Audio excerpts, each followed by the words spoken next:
ಹೊಸಕೋಟೆ ತಾಲೂಕಿನ ನಂದಗುಡಿ ಹೋಬಳಿಯ ಎತ್ತಿನವಡೆಯಪುರ ಗ್ರಾಮದಲ್ಲಿರುವ ಶ್ರೀ ಅಭಯಾಂಜನೇಯ ಸ್ವಾಮಿ ದೇವಾಲಯದಲ್ಲಿ ಶ್ರೀರಾಮನವಮಿ ಹಬ್ಬದ ಪ್ರಯುಕ್ತ ದೇವರಿಗೆ ವಿಶೇಷ ಪೂಜಾ ಕಾರ್ಯಕ್ರಮಗಳನ್ನು ಸಲ್ಲಿಸುವುದರ ಮೂಲಕ ಶ್ರೀರಾಮನವಮಿ ಹಬ್ಬವನ್ನ ಸಡಗರ ಸಂಭ್ರಮದಿಂದ ಆಚರಣೆ ಮಾಡಲಾಯಿತು. ಗ್ರಾಮಸ್ಥರ ಹಾಗೂ ತಾಲೂಕಿನ ಹಲವಾರು ಭಕ್ತರ ನೆರವಿನಿಂದ ಗ್ರಾಮದಲ್ಲಿರುವ ದೇವಾಲಯವನ್ನ ದೊಡ್ಡದಾಗಿ ನಿರ್ಮಾಣ ಮಾಡುವ ಮೂಲಕ ಪ್ರತಿದಿನ ಹಾಗೂ ಪ್ರತಿ ಶನಿವಾರ ವಿಶೇಷ ಪೂಜಾ ಕಾರ್ಯಕ್ರಮಗಳನ್ನು ಮಾಡಲಾಗ್ತಿದೆ.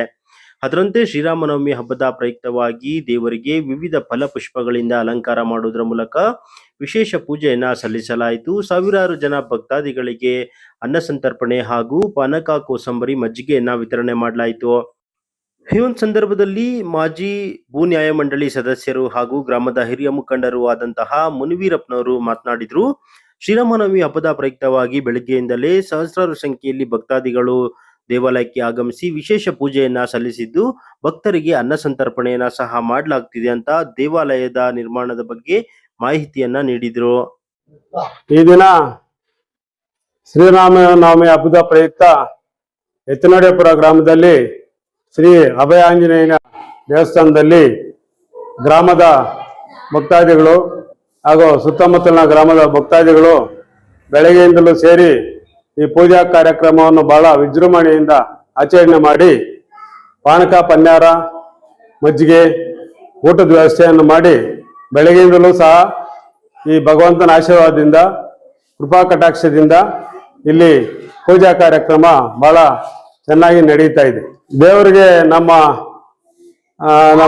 ಬಾಮೈದ ಮುಜರಾಯಿಲೆ ಕೈಲಿದ್ದಾರೆ. ಅವರು ಇವತ್ತು ಅಭಿಷೇಕ ಮಾಡಿ ಹೂವಿನ ಅಲಂಕಾರ ಎಲ್ಲ ಅವರೇ ಮಾಡಿಸಿ ಅವ್ರದೇ ಪೂಜಾ ಕಾರ್ಯಕ್ರಮ ಇವತ್ತು ಅವರೇ ವ್ಯವಸ್ಥೆ ಮಾಡಿರೋದು. ಊಟದ ವ್ಯವಸ್ಥೆ ನಮ್ಮ ವಿಶಾಲ್ ಅಂತ ಇಲ್ಲೇ ಪಕ್ಕದ ಮನೆಯವರು, ಅವರು ಊಟದ ವ್ಯವಸ್ಥೆ ಎಲ್ಲ ಮಾಡಿಸಿ ಈ ಒಂದು ಪೂಜಾ ಕಾರ್ಯಕ್ರಮ ನಡೆಯಕ್ಕೆ ಎಲ್ಲ ಭಾಗಿಯಾಗಿದೆ. ಎಲ್ಲ ಗ್ರಾಮಸ್ಥರು, ಈ ಸುತ್ತಮುತ್ತ ತಾಲೂಕಲ್ಲಿ ಎಲ್ಲಾ ಜನರು ಸಹಾಯ ಮಾಡಿದ್ರಿ. ದೇವಸ್ಥಾನ ಕಟ್ಬೇಕಾದ್ರೆ ನಾವು ಒಬ್ಬರೇ ಕಟ್ಟಿರೋದಲ್ಲ, ಇಲ್ಲ ಗ್ರಾಮಸ್ಥರೇ ಕಟ್ಟಿರೋದಲ್ಲ. ಬಹಳಷ್ಟು ಜನ ಸಹಾಯ ಮಾಡಿ ಈ ದೇವಾಲಯವನ್ನು ನಾವು ನಿರ್ಮಿಸ್ಕೊಂಡಿದ್ವಿ. ಇದು ಬಹಳ ಚಿಕ್ಕದಾಗಿತ್ತು, ಗುಡಿ 9x9 ಇತ್ತು. ಏನೋ ಭಗವಂತನ ಆಶೀರ್ವಾದದಿಂದ ಇವತ್ತು ಇಷ್ಟು ಮಾತ್ರ ದೇವಾಲಯ ನಾವು ನಿರ್ಮಾಣ ಮಾಡ್ಕೊಂಡಿದ್ವಿ ಊರಲ್ಲಿ. ಪ್ರತಿ ಶನಿವಾರ ಪೂಜೆ ಕಾರ್ಯಕ್ರಮ ನಡೀತದ. ನಾನು ಅರ್ಚಕರನ್ನ ನೇಮಕ ಮಾಡಿದ್ದೀನಿ. ಅವ್ರ ಪ್ರತಿ ತಿಂಗಳಿಗೆ 2000 ರೂಪಾಯಿ ಹಣ ನೀಡಿ ಅವ್ರಿಗೆ ಪೂಜೆ ಕಾರ್ಯಕ್ರಮ ಮಾಡಿಸ್ತೀನಿ. ಪ್ರತಿ ಶನಿವಾರ ಮಾಡಿಸ್ತೀನಿ. ಹಬ್ಬಗಳಲ್ಲಿ ಬಂದು ಮಾಡಿಕೊಡ್ತಾರೆ.